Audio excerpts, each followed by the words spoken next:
Perlu digarisbawahi bahwa setelah seorang laki-laki itu mengkhitbah seorang wanita, itu hanya sekedar dia mengikat si wanita tersebut agar tidak dikhitbah oleh orang lain.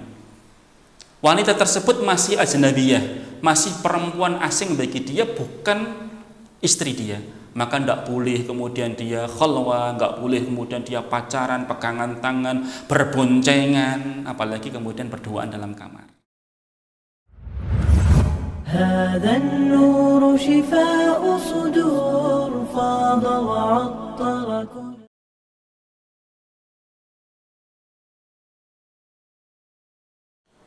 Bismillahirrahmanirrahim. Assalamualaikum warahmatullahi wabarakatuh.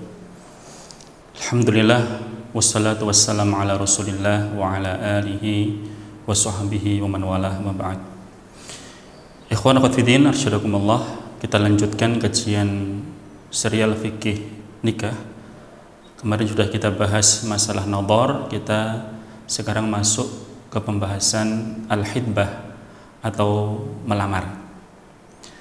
Ikhwan akhwat fiddin, asyhadakumullah, setelah seorang ikhwan dan seorang akhwat melaksanakan nadhar, saling melihat di antara mereka dan ta'aruf, saling mengenal lebih jauh di antara mereka, mestinya dengan disertai mahramnya. Selanjutnya mereka disuruh untuk beristikharah dan juga bermusyawarah.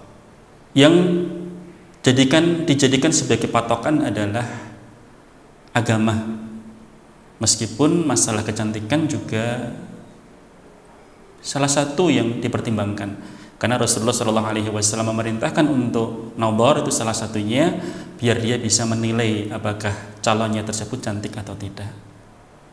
Tapi karena cantik ini adalah relatif, kadang menurut sebagian orang cantik, sebagian yang lain tidak, ya makanya dikembalikan kepada masing-masing ikhwan tersebut. Kalau memang sudah mantap, kemudian dia yakin juga bahwa calonnya itu agamanya bagus, akhlaknya bagus, dinnya juga bagus, maka segera saja si ikhwan untuk datang kepada wali dan melamar. Ikhwan fillah rahimakumullah, Rasulullah SAW menyebutkan tentang kriteria seorang wanita yang akan dilamar oleh seorang laki-laki. Tunkahul mar'atu li arba, bahwa seorang perempuan itu dinikahin karena 4 hal. Maksudnya seorang laki-laki itu ketika mau menikahin seorang perempuan biasanya tertarik dengan 4 hal ini. 5 liha, karena hartanya, keluarganya mungkin kaya. Wali hasabiha, keturunannya, dia keturunannya orang yang baik-baik, darah biru gitu ya,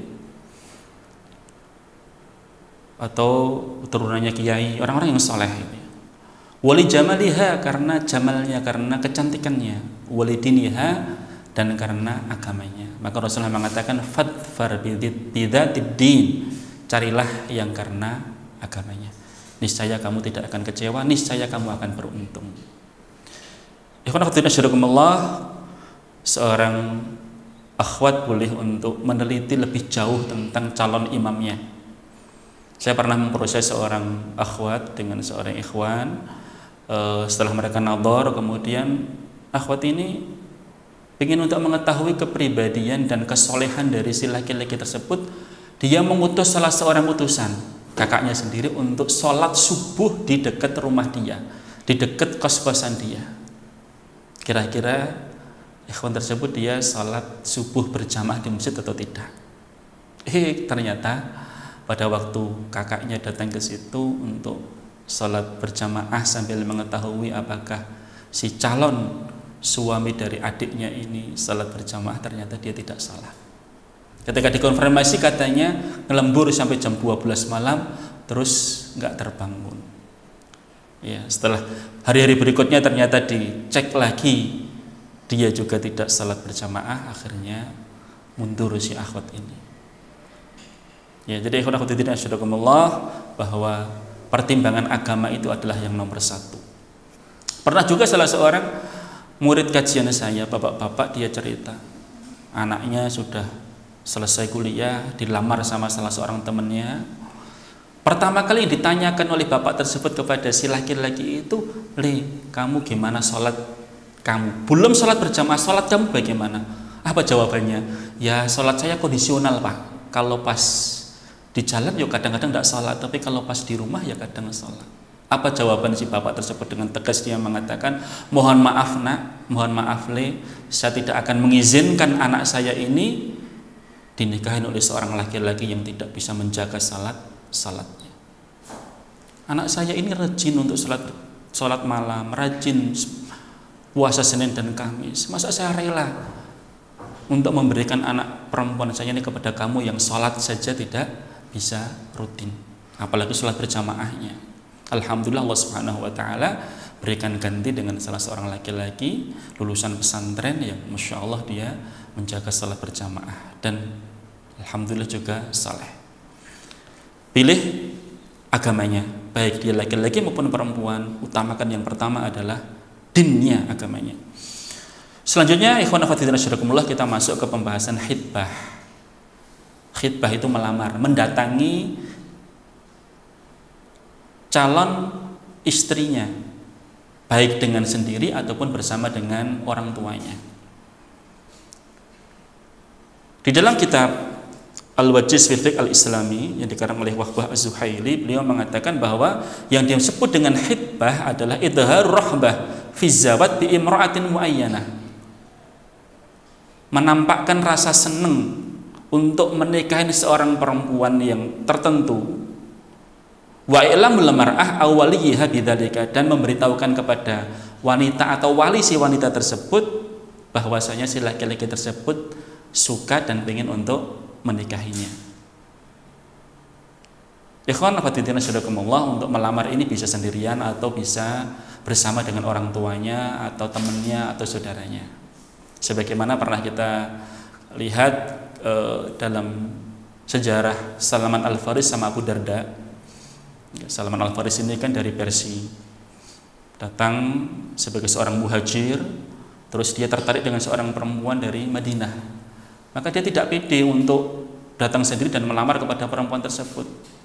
Didatangilah Abu Darda yang dia itu sebagai saudara seiman, sebagai akhwinnya. Tolong Abu Darda, saya ingin untuk melamar si fulan, temenin saya ya. Akhirnya mereka berdua datang ke orang tuanya. Salman menunggu di luar, kemudian Abu Darda nembung kepada si bapak tersebut.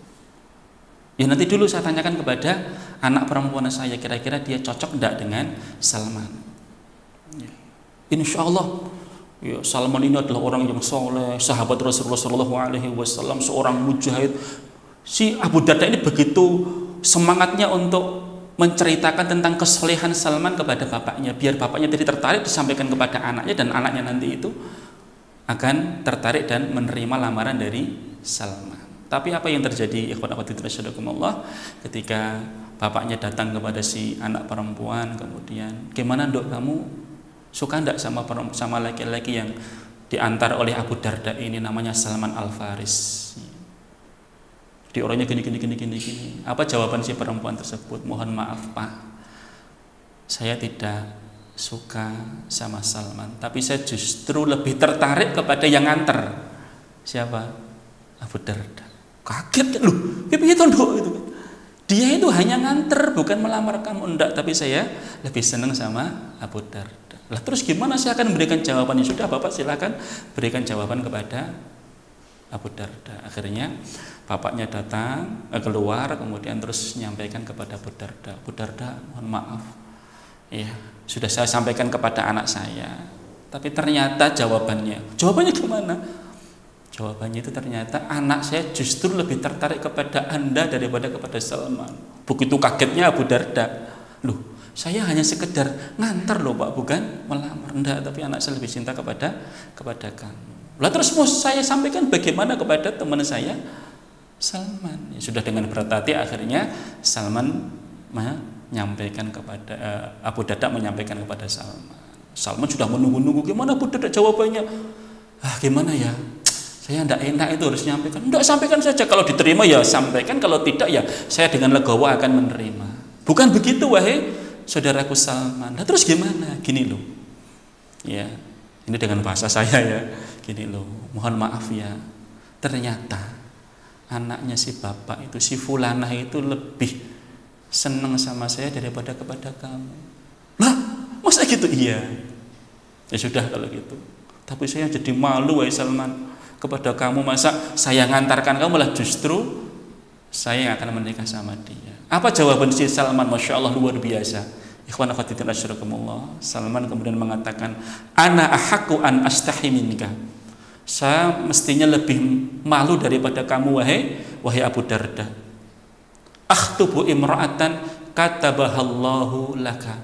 Aku melamar seorang perempuan yang telah ditakdirkan oleh Allah Subhanahu wa taala akan menjadi istri kamu. Masya Allah, luar biasa. Saya yakin tidak ada ya, ataupun kalau ada 1001 ya seorang laki-laki yang seperti itu.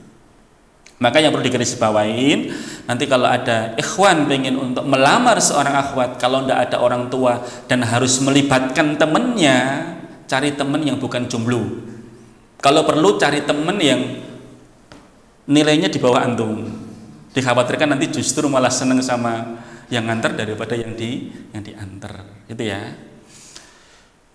Ikhwan akhwat fillah asyrakumullah. Kemudian perlu digarisbawahi bahwa setelah seorang laki-laki itu mengkhitbah seorang wanita, itu hanya sekedar dia mengikat si wanita tersebut agar tidak dikhitbah oleh orang lain. Wanita tersebut masih ajnabiyah, masih perempuan asing bagi dia, bukan istri dia. Maka tidak boleh kemudian dia khalwa, tidak boleh kemudian dia pacaran, pegangan tangan, berboncengan, apalagi kemudian berduaan dalam kamar. Makanya kalau saya memproses ikhwan dan akhwat, kalau masih dalam proses nadhar kemudian khitbah, itu belum saya beri nomor telepon mereka. Kecuali kalau sudah jelas dipastikan tanggal ini ya, tanggal pernikahannya, akadnya, baru kemudian kita berikan. Biar nanti persiapan mereka berdua untuk melaksanakan akad nikah. Selanjutnya ikhwan akhwat fillah asyrakumullah, ketika seorang sudah menkhitbah wanita, maka dilarang bagi yang lain untuk masuk. Ya, nggak boleh mengadakan perlombaan di situ. Rasulullah mengatakan, la yakhtubu ahadukum ala khitbati akhihi hatta yatrukal khatib qablahu aw ya'dhan lahu. Tidak boleh seorang mengkhitbah seorang perempuan yang sudah dikhitbah oleh saudaranya sampai pengkhitbah yang pertama tadi itu meninggalkan atau mengizinkan kepada saudaranya, kepada temannya tadi untuk mengkhitbah. Wah, aku sudah cocok ya, udah saya nggak cocok ya, ternyata saya mundur, ternyata ada beberapa hal yang perlu saya sampaikan kepada keluarganya, saya mundur, silahkan kamu maju untuk mengkhitbah dia. Tidak apa-apa, diizinkan oleh saudaranya tadi. Tapi kalau belum, nunggu dulu sampai orang tua dan si perempuan tersebut memutuskan, oh nggak menerima karena pertimbangan gini nggak menerima. Lah dalam kondisi kosong seperti itu boleh dia untuk masuk dan melamar. Kenapa? Karena dikhawatirkan kalau nanti ada orang lain yang melamar, nanti terus yang diterima adalah yang kedua, nanti akan menyakitin hati pelamar yang pertama. Akan terjadi permusuhan dan nanti akan terjadi sesuatu yang tidak diharapkan.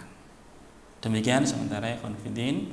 Akhirnya asyarakumullah, insyaallah nanti kita lanjutkan ke serial yang berikutnya tentang tata cara pernikahan, baik nanti mahar, masalah wali dan masalah yang lain. Barakallahu fikum, alhamdulillahirabbil alamin. Assalamualaikum warahmatullahi wabarakatuh.